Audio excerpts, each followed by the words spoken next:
नमस्कार दोस्तों, स्वागत है मेरे YouTube चैनल कथा कहानी में।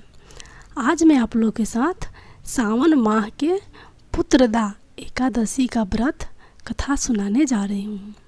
सावन माह के शुक्ल पक्ष एकादशी 27 अगस्त 2023 को पुत्रदा एकादशी का व्रत रखा जाएगा।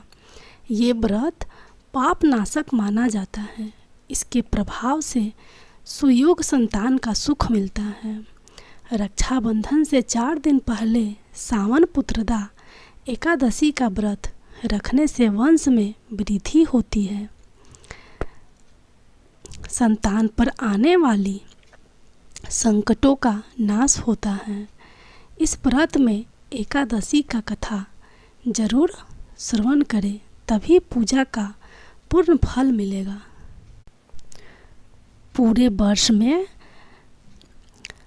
सबसे महत्वपूर्ण एकादशियों में से एक सावन पुत्रदा एकादशी है, जो भगवान शिव को समर्पित है। सावन मास के शुक्ल पक्ष में पड़ने वाली एकादशी को पुत्रदा एकादशी के नाम से जाना जाता है। पुत्रदा एकादशी का विशिष्ट महत्व होता है। हिंदुओं के लिए यह दिन काफ़ी महत्वपूर्ण है, क्योंकि यह भगवान विष्णु को समर्पित है। स्वस्थ और समृद्धि जीवन का कामना और आशीर्वाद पाने के लिए भगवान विष्णु के भक्त एक दिन का उपवास रखते हैं। पुत्रदा एकादशी साल में 2 बार मनाई जाती है, एक पौष शुक्ल पक्ष में और दूसरी सावन शुक्ल पक्ष में। किसी भी एकादशी व्रत का प्राथमिक उद्देश्य जन्म मृत्यु और पुनर्जन्म के चक्र से मुक्त होकर मोक्ष प्राप्त करता है।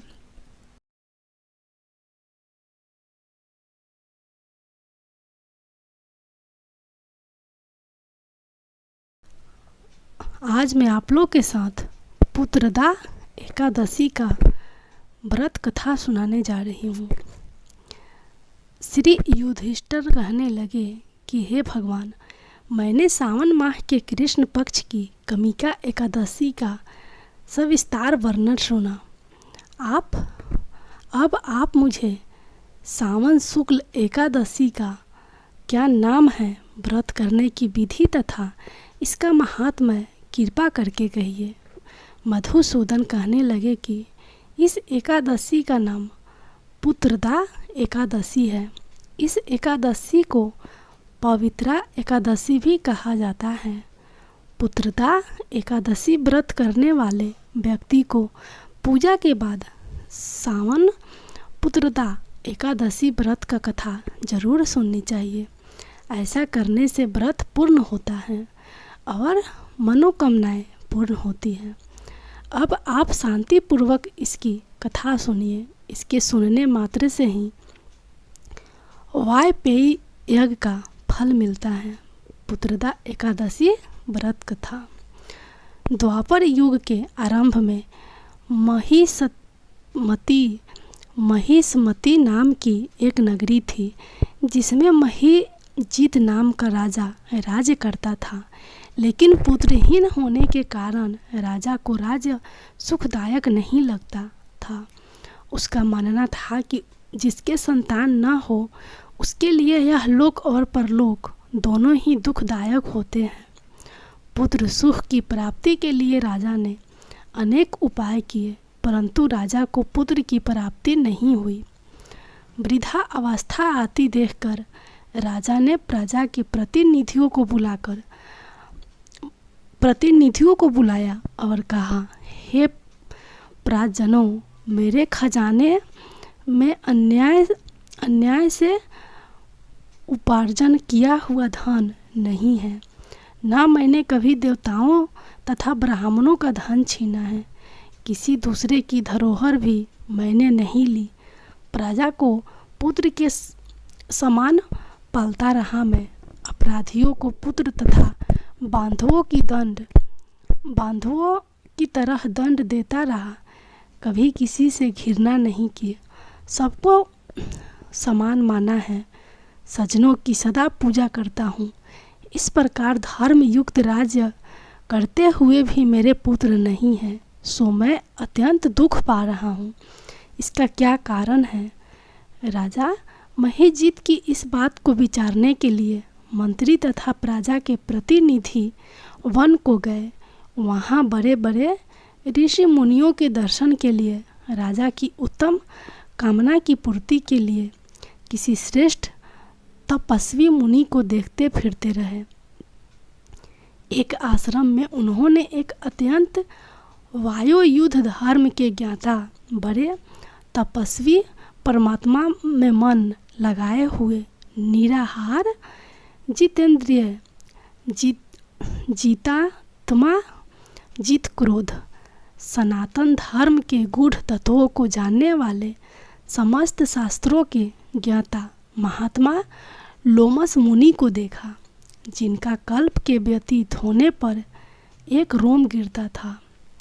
सबने जाकर ऋषियों को प्रणाम किया। उन लोगों को देखकर मुनि ने पूछा कि आप लोग किस कारण से आए हैं? निस्संदेह मैं आप लोगों का हित करूँगा। मेरा जन्म केवल दूसरों के उपकार के लिए हुआ है, इसमें संदेह मत करो। लोमस ऋषि के ऐसे वचन सुनकर सब लोग बोले, हे महर्षि, आप हमारी बात जानने में ब्रह्मा से भी अधिक समर्थ है, अतः आप हमारे इस संदेह को दूर कीजिए। महिष्मतीपुरी का धर्मात्मा राजा महिजीत प्रजा का पुत्र के समान पालन करता है, फिर भी वह पुत्रहीन होने के कारण दुखी है। उन लोगों ने आगे कहा कि हम लोग उसकी प्रजा हैं, अतः उसके दुख से हम भी दुखी हैं। आपके दर्शन से हमें पूर्ण विश्वास है कि हमारा यह संकट अवश्य दूर हो जाएगा, क्योंकि महान पुरुषों के दर्शन मात्र से अनेक कष्ट दूर हो जाते हैं। आप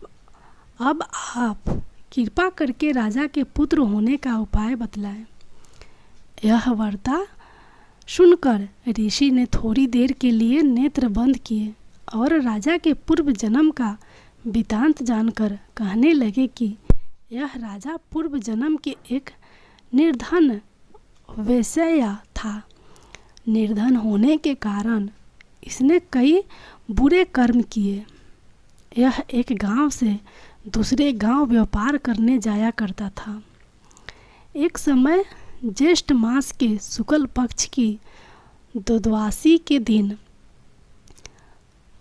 मध्याह्न के समय जबकि वह 2 दिन से भूखा प्यासा था, एक जलाशय पर जल पीने गया।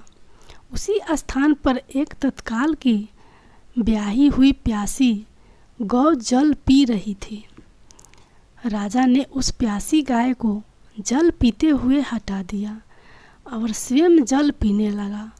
इसीलिए राजा को यह दुख सहना पड़ा।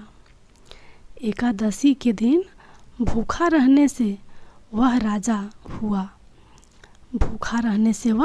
हुआ और प्यासी गौ को जल पीते हुए हटाने के कारण पुत्र वियोग का दुख सहना पड़ रहा है। ऐसा सुनकर सब लोग कहने लगे कि हे ऋषि, शास्त्रों में पापों का प्रायश्चित भी लिखा है, अतः जिस प्रकार राजा का यह पाप नष्ट हो जाए, आप ऐसा उपाय बताइए। लोमस मुनि कहने लगे कि सावन शुक्ल पक्ष की एकादशी को, जिसे पुत्रदा एकादशी भी कहते हैं, तुम सब लोग व्रत करो और रात्रि को जागरण करो, तो इससे राजा का यह पूर्व जन्म का पाप अवश्य नष्ट हो जाएगा, साथ ही राजा को पुत्र की अवश्य प्राप्ति होगी। लोमस ऋषि के ऐसे वचन सुनकर मंत्रियों सहित सारे प्रजा नगर को वापस लौट आई और जब सावन शुक्ल एकादशी आई तो ऋषि की आज्ञा अनुसार सबने पुत्रदा एकादशी का व्रत और जागरण किया। इसके पश्चात द्वादशी के दिन इसके पुण्य का फल राजा को दिया गया। उस पुण्य के प्रभाव से रानी ने गर्भ धारण किया और प्रसव काल समाप्त होने पर उसके एक बड़ा तेजस्वी पुत्र उत्पन्न हुआ। इसलिए हे राजन, इस सावन शुक्ल एकादशी का नाम पुत्रदा पड़ा। अतः संतान सुख की इच्छा हासिल करने वाले इस व्रत को अवश्य करें। इसके महात्म्य को सुनने से मनुष्य सब पापों से मुक्त हो जाता है और इस लोक में संतान सुख भोग कर परलोक के स्वर्ग को प्राप्त होता है। जय श्री हरि।